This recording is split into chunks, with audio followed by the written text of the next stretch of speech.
I'd like to focus today on how we can make Europe home, fortress, and factory again. Let me make those couple of points in my short intervention. How Europe can again be our home, our factory, and our fortress. And what needs to be done for this to happen? I look at all the strategic objectives, key strategic directions which we need to focus on from the point of view of the constraints, financial constraints, budgetary limitations, which are always critically important because ideas are the most important, but for many ideas to happen, for many ideas to be realized, we need to have money. And the European Union needs to have money, and the nations of the European Union, nations of Europe and of NATO need to have money to realize key objectives. And what are those key objectives which have been outlined, which happen to be key over the last couple of years in particular, and how I look at them?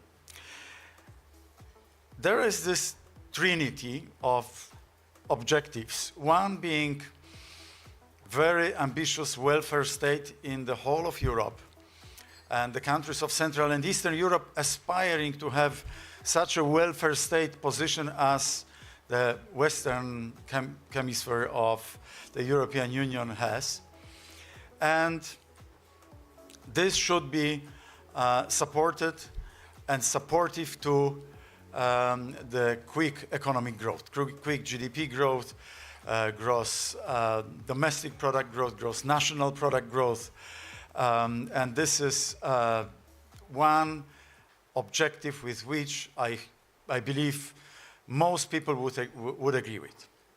The second objective, second strategic aim is to have security and defense on an appropriate level, because the security is such a critically important foundation that we cannot plan, we cannot do, we cannot flourish without without being secure and without having strong defense. The recent developments, in particular over the last couple of years, and especially since the 24th of February 2022, are confirming this. We have to have strong defense policy, security policy. Expenditures on military equipment have to be much, much higher. And I don't want to go in one other avenue what it means for Europe vis-à-vis the United States, because we, the Europeans, we get very strong signals from the United States that if you're not going to take care of your own security, things may develop differently. Let's put it mildly. These are the signals which we get from the other side of the Atlantic Ocean. And so this is the second strategic objective of this trinity. And the third one, which happened to be the religion and happened to be such a critically important objective for many Europeans and many Westerners and developed world, is climate policy. It is a climate policy. And those of you who know macroeconomy or who studied economy know this famous Bob Mandel's impossible trinity within the realm of macroeconomy. Fixed interest rate, monetary policy, and free capital movements. But that's not my point. Simply I borrow this phrase, impossible trinity, just to prove my case in the context of Europe, and conservative Europe in particular. Because I believe that given the capital constraints, budgetary constraints, and those three key objectives which we have in front of us, which we realize in front of us, we can only have 2 out of 3. So we can have a generous climate policy expenditures and a welfare state, but then we will not be able to finance defense policy and security expenditures in an appropriate way, on an appropriate level. We can have defense and climate, but then we would have to sacrifice our welfare state, and I don't believe that our societies, nations of the European Union, nations of Europe are ready for this. So if we want to preserve our welfare state, and if we want to make Europe our home, our factory, and our fortress again, we have to pick probably the other combination, security and welfare. And welfare state supported by and supportive to strong economic growth, innovative growth, because we, the conservatives, we believe in modernization, in quick economic growth, rooted in the past and respecting our faith, our past, our tradition. And I think that such a combination of two objectives within this impossible trinity is the only thing which we can use as a viable strategy into the future. And this is critically important if we want to choose policies of the European Union and our nation states going forward. Because the time of peace, I believe, this is behind us. More and more, I believe that, you know, this is not only a new Cold War which we experience, but like as Professor Paul Post said, this is not a world war, rather this is a world at war. From the war in Ukraine, from Kosovo, Gaza, what is happening in Yemen, the riots all over Africa, the gangs in Haiti, Mexico, a possible Chinese attack on Taiwan. These are all hotspots around the globe. And we are witnessing the rise of multipolarity. I would have mentioned about this 5 minutes ago about potential change of the American approach towards Ukraine, towards Middle East war, because in this Thucydides type of trap, they probably are going to refocus most of their efforts towards China and Pacific Ocean. This is why we are on the verge of some critical decisions, and those decisions have to be made over the next couple of years. And the world has once again become a dangerous place. This is why today we must ask, are we doing everything to make Europe a safe home for us? And we in Poland, we feel this hot breath of a Russian bear on our neck. We feel it every day. What you probably don't feel so well in Brussels and in some other countries west of Poland is how effective and penetrating, infiltrating the Russian propaganda can be. Please take those words to your hearts, because this is how Russia operates. They view propaganda as another warfare type of instrument, as tanks.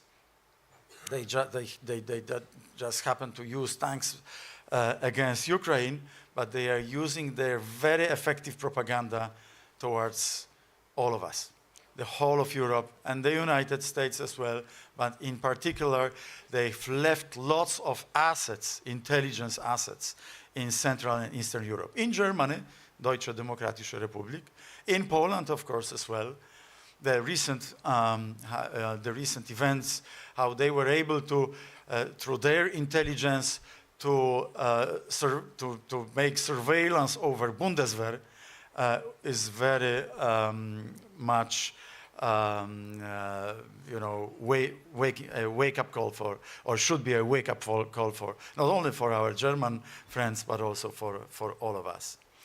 So Europe must not become a wasted land of Brussels bureaucracy. Because if we experience more and more of power and more of competency grabbed by Brussels, accumulated by Brussels, I don't believe that Brussels and the Brazilian institutions are going to find appropriate reply to those key challenges which I have presented to you. You might agree, you might disagree with them, you might add additional ones, but probably most of you would agree that on the verge, we live on the verge of new era. And this is why all the trends and tendencies which are here in Brussels are so dangerous for all of us, for all Europeans, and for the whole of free world. Because I do not believe that we can find appropriate reply prepared, presented, and executed by the European Commission, the European Council, without appropriate participation of nation states. Thank you. So a community of ambitious nations and nations Europe must be the reply. We must know how to navigate this multipolar world. And today, I believe that conservatism is a stabilizing force. It's a common sense type of approach, fighting with all those madness which we see around us, including some much too far exposed climate policy objectives. By the way, I'm all for clean environment and all what is preserving clean environment, but I don't want Europe to be leaking all our industry to Russia and to India and to China, because we will lose competitive edge, we will lose our technological edge vis-à-vis major competitors. We often see our history as the history of a dispute between modernizers and conservatives. And this is a mistake in my view. I believe we need to be a modernizing power. We cannot be viewed, we the conservatives, we cannot be viewed as those who do not understand robotics, the new world, machine learning, artificial intelligence, and the whole new world which is coming on us. I believe in conservatism as a positive force. I believe in conservatism as a concept for the future. Yes, we chose tomorrow, but we do not, we choose tomorrow, but we do not reject the past. And we choose growth, but we do not reject our roots. In an era of shocks, and those shocks might be much bigger in number, in size, we choose a doctrine of political realism rather than those different religions which are so pervasive here in Brussels. And in the face of woke culture, in the face of the Green New Deal, in the face of the new great migration, it is we conservatives who have a job to do. It is a time of great ambitions and great challenges. And let me also mention one other challenge which we have experienced today and yesterday, exactly before our very eyes, through all those institutions which rejected our motions to to have this conference. The freedom of speech is a very, very basic human right. Freedom of expression, free speech, this is a human right. And this is a right to be executed without any fear of retaliation and without censorship. I was a freedom fighter with a couple of friends here in this place during the Solidarity times in the 80s. And this was the last time when I saw censorship working. And the next time, who would believe that the next time I will see this in Brussels, 2024, in April 2024, happening, you know, before our very eyes. It's appalling. It's this aberration. This is this madness which is happening through the liberal leftist agenda, which I completely reject.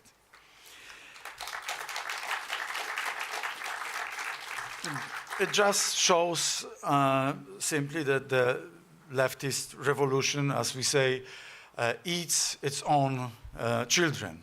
There is this expression. So summarizing this all, I think that in this short intervention you could realize that I believe that only by choosing appropriate priorities within this impossible trinity, we can make Europe our home, our factory, and our fortress again, which is what I wish all of you and to myself as well. Thank you.